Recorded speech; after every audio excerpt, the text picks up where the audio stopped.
जैसा कि हमने लास्ट एपिसोड में देख लिया था कि जियाओ चैन जियाओ यान का टीचर बनने के लिए रेडी हो जाता है और अब उसकी ट्रेनिंग शुरू होने वाली थी। अब हमें जियाओ यान को दिखाते हैं जहाँ पर उसकी बहन उससे मिलने जियाओ जनर आती है और इस बार जियाओ यान उसके साथ बहुत ही अच्छे से बात करता है। जियाओ जनर अपने भाई से बहुत ज्यादा प्यार करती थी और वह उसको दुखी नहीं देख सकती थी। जियाओ यान जियाओ जनर से कुछ पैसे मांगता है और जिस पर उसकी बहन खुशी खुशी मान जाती है और उसको एक पर गोल्डन कार्ड देती है। अब वह दोनों साथ मार्केट जाते हैं और वह इंग्रेडिएंट्स खरीदते हैं जिसे जियाओ चैन ने खरीदने के लिए कहा था। वह जब इंग्रेडिएंट्स खरीद कर दुकान से बाहर निकलते हैं तो फिर जायली हाउस के गुंडे उनको घेर लेते हैं, जिस पर रिंग में बैठे हुए जियाओ चैन उनसे उलझने के लिए मना करते हैं और उनसे आगे बढ़ने के लिए कहते हैं। और अब वह दोनों उनसे बचकर भागने लगते हैं, लेकिन अब भी उनको एक जगह जाकर कुछ इंग्रेडिएंट्स खरीदने थे। लेकिन तभी जियाली जिये का बेटा, जिसने कल अपने फादर को आइडिया दिया था, उसका नाम जियालिए आओ है, वह वहाँ पर आता है और वे इतना ज्यादा बहरहम है कि उससे गलती से भी यदि कोई टकरा जाता है तो फिर वह उसको मरवा देता है। वहीं जियाओ यान एक दुकान के अंदर पहुंचकर कुछ इंग्रेडिएंट्स की डिमांड करता है और वह लोग इंग्रेडिएंट्स खरीद रहे होते हैं। तभी वहाँ पर जियालिए आकर तबाही मचाने लगता है, जिसको रोकने जियाओ यान जाता है। जियाली जाओ के आदमी उसको पूरी तरीके से घेर लेते हैं। वहीं जियालिए आओ आकर उसको मारने ही वाला था, लेकिन तभी जियाओ जनर आकर अपने भाई को बचा लेती है। जियालिए आओ जियाओ जनर को देखता है और बदतमीजी से बात करता है और फ्लर्टिंग वे में कहता है कि इससे तो शादी मैं ही करूंगा। अब ये सब सुनकर जियाओ यान को काफी गुस्सा आता है। जियाओ क्लैन के आदमी आ जाते हैं, जिससे जियालिए आओ वहाँ से चला जाता है और अब जियाओ यान अपने सारे इंग्रेडिएंट्स लेकर ट्रेनिंग करने बैठता है, जिस पर जियाओ चैन सारे इंग्रेडिएंट्स मिलाकर एक लिक्विड पोशन बनाते हैं और जियाओ यान की ट्रेनिंग फिर स्टार्ट होती है। उससे पहले फायर को प्रोड्यूस करना और उसको कंट्रोल करना उसको सिखाते हैं।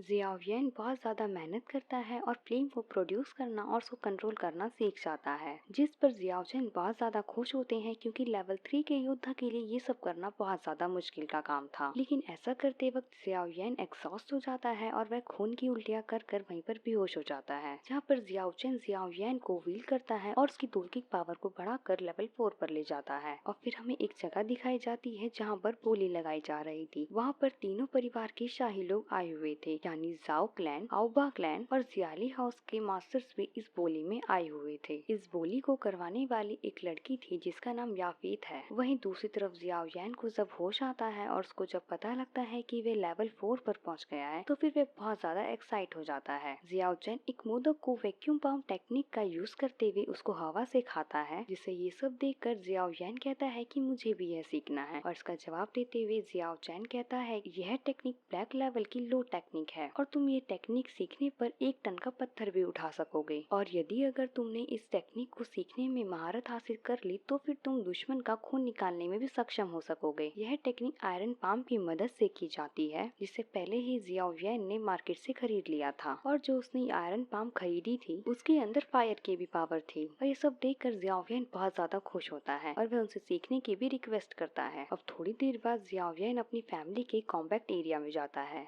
वहाँ पर जियाओ जनर की प्रैक्टिस फाइट चल रही थी, जिस पर जियाओ जनर बहुत ही आसानी से सामने वाले को मात दे रही थी और वहाँ पर वह जियाओ यान को देख और जियाओ जनर को देखते ही उसकी लेवल डिक्रीज होने का पता लग जाता है, जिस पर वो काफी खुश होती है। अब जियाओ यान को रिंग के अंदर देख वॉरियर थोड़ा नाराज होता है क्योंकि सभी लोग उससे अभी भी नाराज थे कि उसने नयान के साथ 3 साल बाद की फाइट की डील करी थी। उस वॉरियर का नाम जियाओ निंग है और वह लेवल 8 पर है। जियाओ जनर अपने भाई को फिर एक जगह पर ले जाती है और उसको एक किताब दे जिसमें लेवल 4 के वॉरियर के लिए कई सारी ट्रेनिंग को लेकर लिखा था। अब ये किताब पाकर जियाओ यान बहुत ज्यादा खुश हो जाता है। अब वह सीधा अपने मास्टर जियाओ चैन के पास आता है और कर उसको ये बुक के बारे में बताता है, जिस पर उसके मास्टर इस बुक को उसके लिए वेस्ट बताते हैं और उसको एक दूसरी बुक देते हैं। और अब उस बुक में लिखी टेक्निक को सीखने के लिए लेवल 5 का होना बहुत जरूरी था, जिस पर अब जियाओ यान लेवल 5 को भी ब्रेक करने की रिक्वेस्ट करता है। वहीं अब हमें नायान को दिखाते हैं जो कि एक पर्वत के ऊपर बैठकर मेडिटेट कर रही थी। और अब जियाओ यान और जियाओ चैन एक जंगल में जाते हैं जहाँ पर जियाओ यान की लेवल 5 पर पहुँचने की टेक्निक को शुरू कर दिया गया था और उसकी बॉडी को स्ट्रॉन्ग बनाने के लिए उस पर कई ज्यादा अटैक किए जाते हैं। और यह टेक्निक ब्लैक लेवल के अंदर हाई लेवल टेक्निक में आती है और जो इसमें महारत हासिल कर लेता है वह 8 गुना ज्यादा पावर से अटैक कर सकता है। जियाओ चैन उससे कहता है कि तुम्हें और भी इंग्रेडिएंट्स लाने होंगे। अब जियाओ यान बहुत ज्यादा टेंशन में आ जाता है क्योंकि उसने पिछले इंग्रेडिएंट्स के पैसे जियाओ जनर को नहीं लौटाए थे। और अब वह दोनों उसी जगह पर जाते हैं जहाँ पर बोली लगाई जा रही थी और वह उस लिक्विड पोशन को बेचने का डिसाइड करते हैं जो उसने इंग्रेडिएंट से बनाया था और उस पोशन को स्पीड एलेक्जेंडर कहा जाता है, जहाँ फाइट उस प्लेट की क्वालिटी को चेक करती है और वह उसको अच्छी क्वालिटी का ही पाती है। अब वहीं रिंग के अंदर बैठे जियाओ चैन को यह पता लग जाता है कि फाइट कोई सीधी सादी लड़की नहीं है और यही बात वह जियाओ यान को भी समझाता है। यह फाइट बातों ही बातों में जियाओ यान के करीब आकर उसका चेहरा देखने की कोशिश करती है, जिस पर वह समझ जाता है और उसको मौका देकर दूर कर देता है। वहीं अब स्पीड एलेक्जेंडर की बोली लगाई जाती है। असल में स्पीड एलेक्जेंडर से द्विगिक पावर को बहुत आसानी से बढ़ाया जा सकता है। हमने जो पहले एपिसोड में जो पिल्स देखी थी उसका साइड इफेक्ट था ही, और ये इसकी सबसे ज्यादा खासियत थी कि इस लिक्विड का कोई भी साइड इफेक्ट नहीं था। और अब जी जैन अपने बेटे जियाओ यान के लिए ये लिक्विड किसी भी तरीके से खरीदना चाहता था और ये बात जियाली बीए को पता था और इस पर वह षड्यंत्र रचता है और वह ऊंचे दाम पर इस लिक्विड की बोली लगाता है, जिस पे जी यान उससे भी ऊंची बोली लगाता है। फिर जियाओ जैन का वजीर उसको समझाता भी है कि यह सब जियाली बीए का षड्यंत्र है और वह आपके सारे पैसे इसी लिक्विड में लगवा कर अगली बोली को बहुत ही सस्ते दाम में खरीदना चाहता है। लेकिन जियाओ जैन को अपने बेटे के लिए वह लिक्विड चाहिए था, इस कारण से उस बोली की कीमत बढ़ते बढ़ते 40,000 सोने के सिक्के पर पहुंच जाता है और जियाओ जैन को यह लिक्विड दे दिया जाता है। और वहीं अगला जो आइटम था वह रिंग्स बेल था, जिसे जियाली बीए बहुत आसानी से हासिल कर लेता है और इसी के साथ भी ये एपिसोड यहीं पर ही खत्म हो जाता है।